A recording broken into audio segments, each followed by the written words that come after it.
Topic है human respiratory system के ऊपर। ह्यूमन रेस्पिरेटरी सिस्टम पढ़ने से पहले हम पढ़ेंगे कि रेस्पिरेशन क्या होता है। रेस्पिरेशन इज बेसिकली, आपके माइंड में कभी भी आता है रेस्पिरेशन, तो आपके माइंड में आता है जब रेस्पिरेशन तो एकदम से स्टक होता है कि इनहेल एंड एक्सहेल, है ना। इनहेल और एक्सहेल का मतलब क्या होता है, पूरा टोटली हमारा रेस्पिरेशन से डिपेंड करता है। इनहेल मतलब है कि जब हम अपनी बॉडी के अंदर ऑक्सीजन को एंटर करते हैं और अपनी बॉडी के अंदर कार्बन डाइऑक्साइड को एग्जिट करते हैं। जब हम ऑक्सीजन को एंटर करते हैं और कार्बन डाइऑक्साइड को अपनी बॉडी के अंदर एग्जिट करते हैं, उसी प्रोसेस को हम क्या बोलते हैं, inhalation and exhalation of residual amount of oxygen has been inhale and residual amount of carbon dioxide has been exit from your body. So in human respiratory system के अंदर हमारा जो पूरा प्रोसेस है वो किसके ऊपर डिपेंड है, हमारे इनहेल हमारे एक्सहेल के ऊपर। ये जो हमारा इनहेलेशन और एक्सहेलेशन जो प्रोसेस है, ये इसका स्टार्ट कहाँ से होता है, हमारा नोस्ट्रिल से। हमारे जो नोस्ट्रिल है, नोस्ट्रिल क्या करेगा, नोस्ट्रिल क्या करेगा हमारा, उसके अंदर हमारे फाइन हेयर्स होते हैं, फाइन हेयर पार्टिकल्स, और क्या होता है, हमारा म्यूकस होता है ना। ये जो हमारी एयर है हमने अपने नोस्ट्रिल से ली, ये फाइन हेयर पार्टिकल्स जो हमारे नोस्ट्रिल के अंदर प्रेजेंट होते हैं, ये एयर को क्या करते हैं, एक तरह से फिल्टर करते हैं।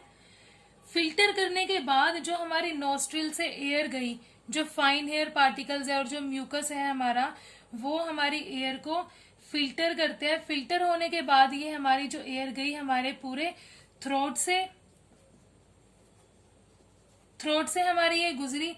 उसके बाद जो हमारा रिंग्स ऑफ कार्टिलेज है, रिंग्स ऑफ कार्टिलेज है, ये किस लिए है हमारा, ये इसीलिए है ताकि जो हमारी जो एयर है जो नोस्ट्रिल से गई है, इट डजंट कोलैप्स, ये हमारी बिल्कुल भी कोलैप्स ना हो। रिंग्स ऑफ कार्टिलेज हमारी इसलिए बनी है। फिर ये जो हमारा पूरा पैसेज है, रिंग्स ऑफ कार्टिलेज के बाद ये हमारा नोस्ट्रिल हो गया, दिस इज आवर थ्रोट, ये हमारा थ्रोट है, this is rings of cartilage. ये हमारा पैसेज जो है ये कहाँ पे जाता है, इनटू द लंग्स। ये हमारा पूरा पैसेज लंग्स में, लंग्स के बाद ये जो हमारा पैसेज है ये डिवाइड हो जाता है हमारे दो ट्यूब्स के अंदर। वो ट्यूब्स को हम क्या बोलते हैं, एल्वियोली। एल्वियोली का क्या काम है, एल्वियोली हमारी एक पैसेज है जिसके अंदर हमारी जो एयर है वो सक इन होती है। उसके बाद जो हमारी एल्वियोली है ये एक पैसेज है, एक बैलून लाइक स्ट्रक्चर है जिसके अंदर हमारी जो गैसेज है एक्सचेंज होती है। कौन सी गैसेज, हमारी कार्बन डाइऑक्साइड हमारी बॉडी के से बाहर होती है, एक्सहेल होती है, और जो हमारी ऑक्सीजन है वो हमारी बॉडी के अंदर आती है। इस प्रोसेस के अंदर जो हमारा डायफ्रागम है वो बहुत ज्यादा इंपॉर्टेंट रोल प्ले करता है।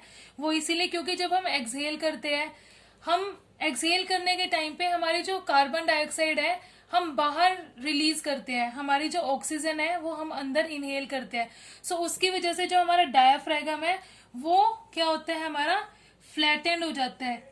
डायाफ्रागम क्या होता है, हमारा फ्लैटन हो जाता है, और रिब्स हमारी अपलिफ्ट हो जाती है। जब हम इनहेल करते हैं अपलिफ्ट हमारी रिब्स होगी, और जब हम एक्सहेल करते हैं हमारी वो डाउनवर्ड हो जाएगी।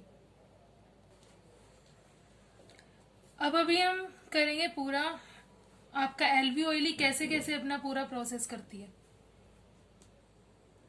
हमारा जो लंग्स है, हमारे लंग्स के अंदर ये जो ब्रांचेस हैं, जैसे ये हमारी रिब्स है, रिब्स क्या करती है, हमारे लंग्स को एक तरह से प्रोटेक्ट करती है। हमारा जो बहुत ज्यादा डेलिकेट ऑर्गन है लंग्स, उसके अंदर जो हमारे लंग्स है ये जो ब्रांचेस से बनी हुई है, ये ब्रांचेस क्या है, हमारी ब्रोंक्यूल्स, इसको हम क्या बोलते हैं, ब्रोंकीज। इन ब्रोंकीज के अंदर क्या होते हैं, हमारे एक एक्सटेंसिव नेटवर्क बना हुआ है। वो एक्सटेंसिव नेटवर्क किस चीज का होता है, ब्लड वेजल्स का बना होता है। और वो ब्लड वेजल्स हमारी किस चीज के अंदर कंटेन होती है, हमारे एल्वियोली के अंदर कंटेन होती है। ये जो ब्लड वेजल्स है, इतना ज्यादा हमारा एक्सटेंसिव नेटवर्क होता है, इसका पूरा गुच्छा जो होता है हमारे ब्लड का, इसके अंदर हमारी जो गैसेस है वो क्या होती है, exchange of gases has taken place in alveoli. मैंने आपको बताया था ये एल्वियोली हमारे लंग्स के अंदर प्रेजेंट होती है और इसका बहुत ज्यादा एक्सटेंसिव नेटवर्क होता है। किस चीज का नेटवर्क, हमारी ब्लड वेजल्स का नेटवर्क होता है। ड्यूरिंग ब्रीदिंग साइकिल क्या होता है, जो हमारे लंग्स है वो एयर को सक कर लेते हैं अपने अंदर, और वो जो एयर है हमारे किसके अंदर फिल इन हो जाती है, हमारी एल्वियोली के अंदर फिल इन हो जाती है। एल्वियोली के अंदर फिल इन हो जाने के बाद वो जो हमने ऑक्सीजन को अपने अंदर इनहेल किया है वो हमारी पूरी बॉडी के अंदर क्या हो जाएगा, ट्रांसपोर्ट हो जाएगा। किसके थ्रू ट्रांसपोर्ट हो जाएगा, वो ब्लड वेजल्स के थ्रू ट्रांसपोर्ट हो जाएगा। जो हमारी ब्लड वेजल्स किसके अंदर प्रेजेंट थी, हमारी एल्वियोली के अंदर हमारी वो ब्लड वेजल्स प्रेजेंट थी। वो क्या करेगी, पूरी बॉडी के अंदर हमारे ऑक्सीजन को पूरा ट्रांसपोर्ट कर देगी।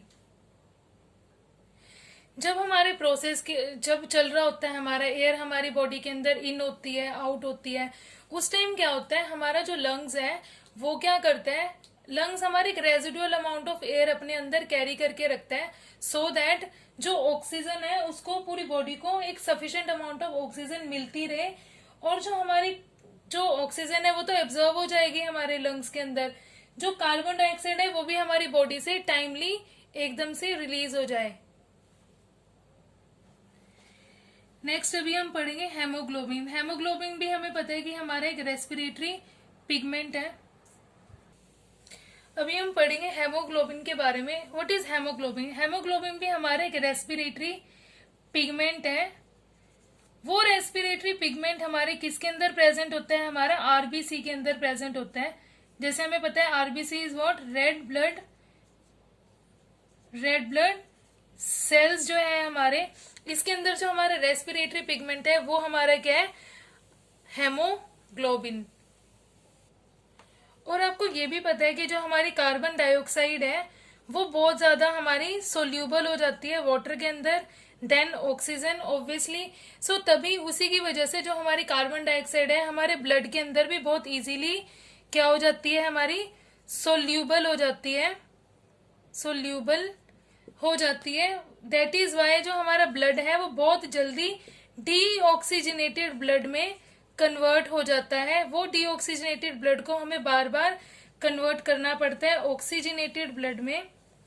वो हम आपका दूसरे उसमें करेंगे, अभी हम फिलहाल उसमें ये ऑक्सीजनेटेड एंड डीऑक्सीजनेटेड ब्लड का हम अपनी नेक्स्ट क्लास में करेंगे, जो कि हमारा ट्रांसपोर्टेशन है, जिसमें हमारा पूरा हार्ट का फंक्शन आएगा और पूरा हमारा लंग्स कैसे कैसे हमारे ट्रांसपोर्ट करते हैं ऑक्सीजन को, कार्बन डाइऑक्साइड को, और कैसे वो हमारे ब्लड के अंदर मिक्स होते हैं। आज का हमारा टॉपिक यहीं पे कंप्लीट होता है। मैं एक बार ओवरव्यू करवा देती हूँ कि हमारा कैसे था। सबसे पहले जो हमारा नोस्ट्रिल है, हमारी जो नोज है, उसके अंदर हमारे फाइन हेयर पार्टिकल्स होते हैं। वो फाइन हेयर पार्टिकल्स हमारे म्यूकस भी हमारे नोस्ट्रिल के अंदर प्रेजेंट होते हैं। तो जो हमारी एयर है वो फिल्टर होती है हमारे नोस्ट्रिल के थ्रू, उसके बाद वो जाएगी हमारे रिंग्स ऑफ कार्टिलेज के अंदर। रिंग्स ऑफ कार्टिलेज हमारा इसीलिए डिजाइन है क्योंकि हमारी जो एयर है वो एक कोलैप्स ना हो। फिर वो फर्दर हमारा डिवाइड है किसके अंदर, दो सैक के अंदर, दो हमारे जो लंग्स है उसके अंदर एक डिवाइड है। फिर हमारे लंग्स के अंदर आते हैं हमारी ब्रोंकीज, ब्रोंक्यूल्स के अंदर हमारे आपकी एल्वियोली आती है। एल्वियोली क्या करते हैं, एक्सटेंसिव नेटवर्क है जहाँ पे हमारी जो ऑक्सीजन है और जो कार्बन डाइऑक्साइड है वो एक्सचेंज होती है। ऑक्सीजन हमारा इनहेल होता है हमारी बॉडी के अंदर, और जो कार्बन डाइऑक्साइड है वो हमारी एक्सहेल होती है, बॉडी के अंदर से बाहर एक्सहेल होती है। इस प्रोसेस के अंदर हमारा पूरा जो डायफ्रागम है वो अपलिफ्ट होता है, हमारी रिब्स अपलिफ्ट होती है, हमारे जो पूरा एल्वियोली है उसके जो नेटवर्क्स है ब्लड वेजल्स के, उसके अंदर हमारी गैसेस जो है वो एक्सचेंज होती है, हमारे ब्लड के अंदर जो गैसेस है वो एक्सचेंज होती है। ये पूरा प्रोसेस है हमारा inhale exhale. This is known as human respiratory system. Okay, so हम अपनी नेक्स्ट क्लास में कल ट्रांसपोर्टेशन के बारे में पढ़ेंगे, जिसमें हम पूरा हार्ट के बारे में डिस्कस करेंगे, कैसे हमारा हार्ट पूरा प्रोसेस करता है।